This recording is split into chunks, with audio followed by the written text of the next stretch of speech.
know this is a month of Black history, but it should also be a month full of vivid memories.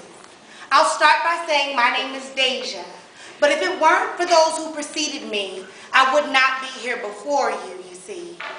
I am here today to help you go on a journey.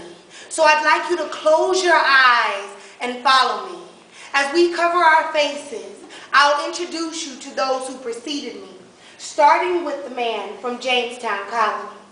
The first colony of this great America was built on my back. I was stolen from my country, sold by my own people, indentured to a man who knew less than me, because he too was a stranger to this land. It's okay, because even enslaved, I stood strong, which is true to the character of a Black man. My mother and father were born in Africa and brought to America. I was born in this country, but I wasn't born free. The slave master's son taught me to write and taught me to read. I knew from a young age that remaining submissive was not my destiny. So when I was sold and the eclipse came, to me it was a sign from the Almighty. I would lead an uprising among my people like Gabriel Prosser and Denmark Vesey, but unlike them, I would succeed. In 1831, 7 of my brothers and I went to the master's home under the starlit sky. On this night, he and family would die. After that night, the count of my followers grew to 75. They followed me through Southampton with pride. We decapitated injustice, exposing the evil of the community in which we lived. They sent 3,000 militiamen to match my 75. When they came to find me, 200 died. But it took 2 weeks for those 3,000 men to find me and subject me to the common way of killing. They lynched me. It was unjust, but if I wouldn't have hung there. Nat didn't make it to freedom, but his passionate attempt was a great aid to me. See, I, Frederick Douglass, made it to freedom all alone, you see.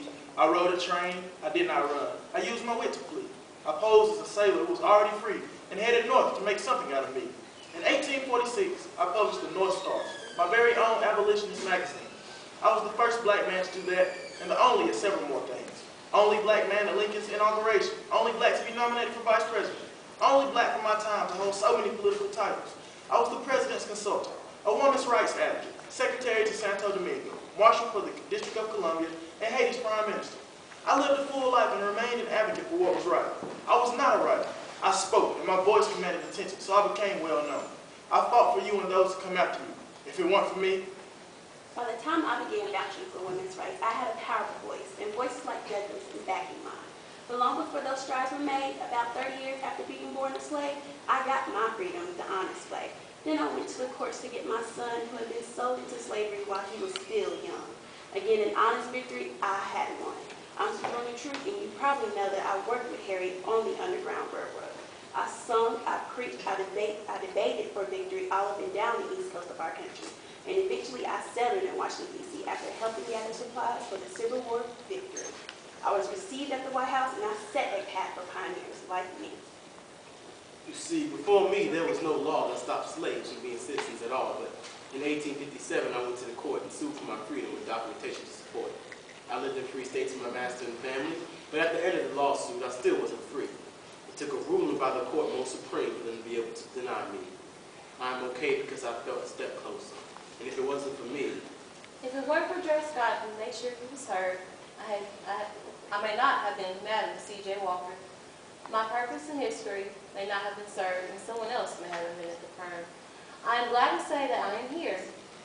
Coined by most a true pioneer, I made my living as an entrepreneur. I was the first Black millionaire. And yes, Oprah Winfrey is a billionaire, but I am the secret behind her shaky hair. I was born in the Delta of Louisiana, born Sarah Bedlove, and then abandoned. Abandoned my mama and papa both. I ended up being raised by a sister, and at the age of 14, married Mr. 6 years later, my husband died. Tragedies seemed to bring me alive. Never successfully halting my drive. After my goals, I began to strive. I changed my name before I arrived, and in 1905, I began to thrive. 1919 is when I died, but I died a well-known philanthropist. My daughter took over and did the rest. For him, I said, she insisted the Harlem Renaissance activities, and if not for me. My name is Frida Josephine Baker. Not long after Madam C.J. was me. I was born June 3rd, 1906 in St. Louis, Missouri.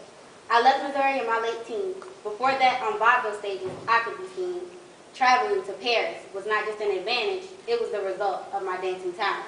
With a lead body, frank sexuality, and a playful spirit on stage, I ignited a sensation.